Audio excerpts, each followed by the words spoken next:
Bom, estamos iniciando aqui mais um tópico, né, da parte de cuidador de idosos, e aqui está falando, né, especificamente sobre o início desse material, está falando sobre o curso natural da vida, que é nascer, crescer e morrer, e em qualquer uma das fases da vida, infância, adolescência, vida adulta e velhice.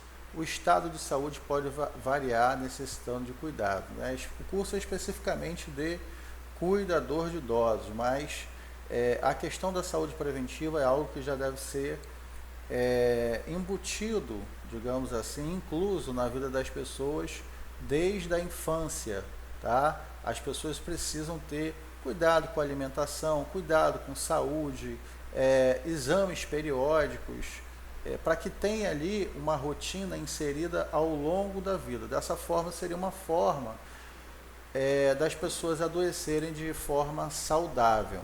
O cuidador pode estar presente na vida de qualquer pessoa, independentemente da idade, diante da impossibilidade do indivíduo realizar atividades do cotidiano.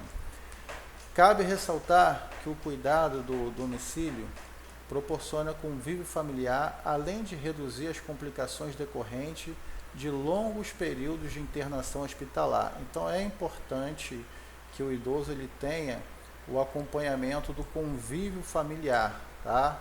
E que tenha a interação e que não fique recluso dentro de um hospital, a não ser, né, claro, se ele passar por uma cirurgia, se for algo necessário. Caso contrário, não é necessário. Outro ponto importante é esclarecer, de modo simples, os pontos mais comuns dos cuidados do domicílio. Auxiliar o cuidador e a pessoa cuidada. Estimular o envolvimento da família, da equipe de saúde, da comunidade nos cuidados. Promover melhor qualidade de vida do cuidador e da pessoa cuidada. Olha, o cuidador, ele também precisa cuidar da saúde, se alimentar bem, fazer atividade física, pegar sol, ter exames periódicos, porque se ele não tiver saúde, ele não consegue cuidar de um idoso. O idoso demanda tempo, paciência. Existem idosos que são mais pesados, acamados, que vai depender realmente de que esse cuidador tenha um bom suporte estrutural físico e também emocional, tá? E aí nós temos aqui, ó, programas de atenção básica da saúde, que são os postos de saúde, né, que são espalhados nas cidades, nos bairros, tá? Os fatores de risco podem ser encontrados no ambiente físico, serem herdados ou representarem hábitos ou costumes próprios de um determinado ambiente social e cultural. Partindo desse princípio, o programa orienta o cliente à mudança de comportamento em saúde, auxiliando na coordenação de melhorias no estilo de vida de cada beneficiário. Então, esse programa, ele vai acompanhar esse idoso, né? Ele faz ali uma carteirinha, mesmo que ele não tenha condições financeiras, mas a estrutura pública, ela vai dar para o idoso essa possibilidade dele estar ali, tendo também o seu apoio de saúde. Atua com orientação e monitoramento das doenças crônicas, como diabetes, hipertensão, doença pulmonar crônica. Existem idosos que têm diabetes, hipertensão, e nem sabem por quê. Alguns não tiveram acesso realmente a esse controle médico, outros foram descuidados, dependendo da região onde ele mora, longe da cidade, mora no interior ou na área rural. São fatores que podem impossibilitar, e até mesmo falta de apoio familiar, tá? Dispidemia e doenças cardio-cerebrovasculares. Desenvolve ações proativas de equipe multidisciplinar que visa reduzir as complicações das doenças monitoradas, resultando na melhor qualidade de vida e satisfação dos beneficiários, tá? Aí nós temos aqui, ó, programa de gerenciamento de casos clínicos.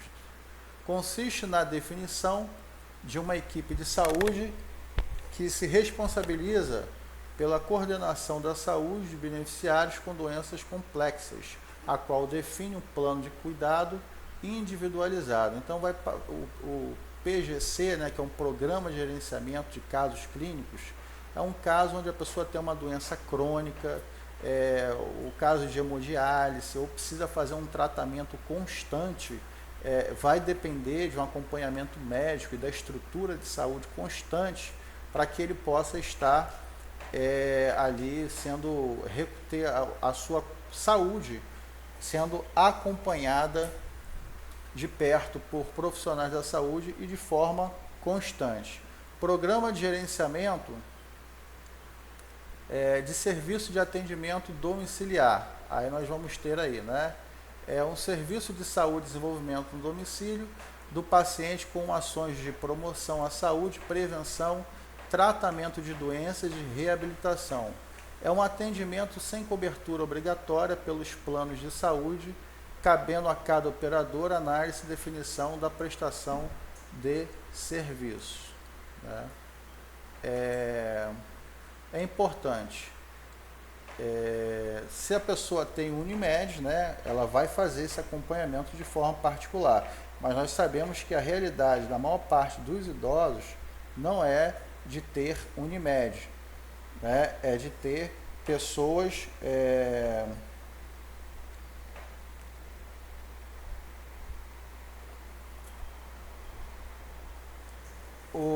ter pessoas ali, né, fazendo esse acompanhamento para que possa ali dar todo o suporte a essa pessoa que precisa, né? A realidade das pessoas é que falta até mesmo falta remédio, falta alimentação, falta assistência básica,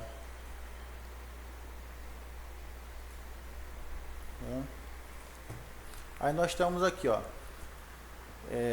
programa, não, no caso aqui, né, já foi, deixa eu estar me perdido na leitura, então vamos lá, conceitos.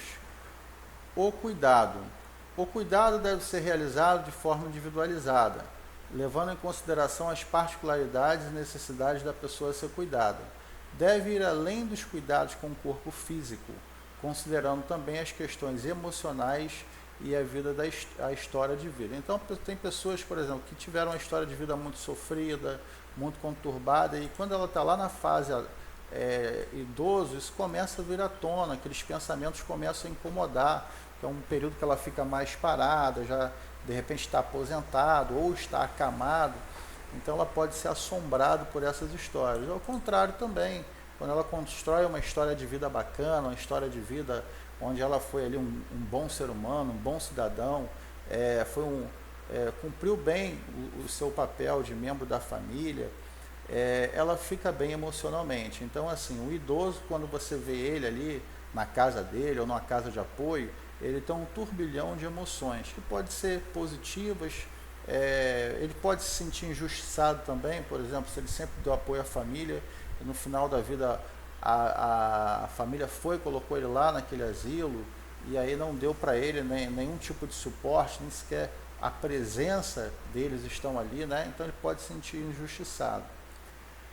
Por isso as questões emocionais devem ser tratadas. E o cuidador, ele não é um psicólogo, mas ele pode ser um bom motivador, um bom incentivador para motivar ele a ver o lado, as perspectivas boas da vida sempre. Em alguns casos, pode solicitar a família, o responsável, para que ele possa fazer um acompanhamento psicológico, se for o caso. E alguns, até por uma intervenção também de medicamentos, né? Aí nós estamos aqui, ó, o autocuidado. O autocuidado significa cuidar de si. Envolve as atividades, tá? E a pessoa tem o seu próprio benefício com a finalidade de promover a saúde.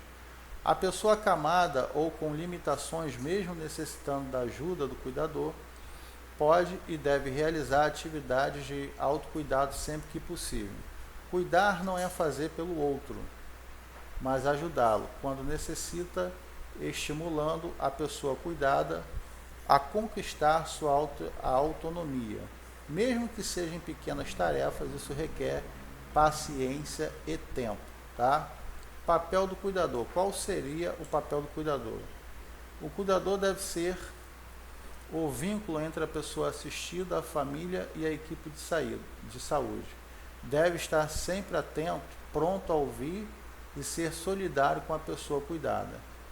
As principais atividades que o cuidador deve desempenhar são auxiliar na higiene, lembrando que se ele estiver acamado e não tiver condições de realizar, assim o cuidador vai fazer. Mas se ele estiver bem, saudável, mas estiver com aquela preguicinha ali, você já conversou com o próprio médico pode falar, olha, não deixa ele sentado não, ela sentada, ela não tem dores na perna, dores na coluna, não é algo que impossibilita ela de fazer as coisas dela. Porque a gente sabe que a parte psicológica é afetada, e a pessoa às vezes está com uma fraqueza, não é física, é emocional. Quanto mais parado ficar, pior vai ser. Tá? Estimular e ajudar na alimentação, ajudar na locomoção da atividade física, incentivar atividades de lazer e ocupacionais. Para isso existem jogos, né? Música, livros que podem ser lidos também, histórias que podem ser contadas, realizar mudanças de posição intercalando a cama e a cadeira, para que, no caso, se ele estiver ali prostrado, acamado, para que ele não venha ter um problema de escaras, que são lesões, essas lesões elas são geradas pelo fato do idoso estar ali um tempão acamado, a circulação do sangue, né, para de circular naquele local e começa a abrir feridas. Essas feridas vão crescendo rapidamente, e existe um controle de higiene muito forte, né, tem que estar jogando soro, limpando, movimentando a pessoa constantemente para que ela não desenvolva esses tipos de ferimentos, tá? Administrar as medicações sempre no horário, nunca conforme a prescrição, né? Nunca esquecer do horário. Imagina, uma pessoa que tem um problema de ansiedade, ou um problema de depressão, ou um problema como o Alzheimer, que é uma doença degenerativa. Essas pessoas precisam dos medicamentos na hora certa, tá? E todas as pessoas devem ser orientadas também a administrar na hora certa, na dose certa, para que ela possa, né, ter sucesso ou prolongar a sua vida, né? Comunicar à equipe de saúde sobre alterações no estado de saúde. Os demais cuidados técnicos, tais como aspiração, curativo, oferta de dieta integral, entre outros, podem ser realizados desde que sob a orientação e treinamento da equipe da saúde. Na verdade, esses procedimentos aqui são realizados por enfermeiros, né?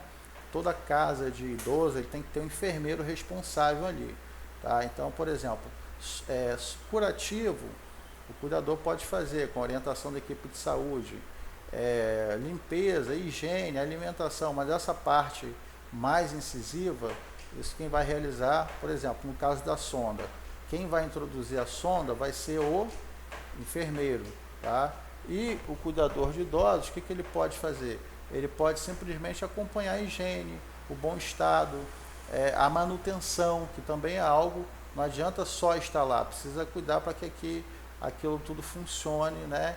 E que aquilo não seja retirado de forma acidental, ou até mesmo o idoso pode querer tirar ali, arrancar aquela sonda, porque está se sentindo incomodado. Então, manter é o mais difícil. Colocar é importante, mas manter também é mais importante ainda. Tá?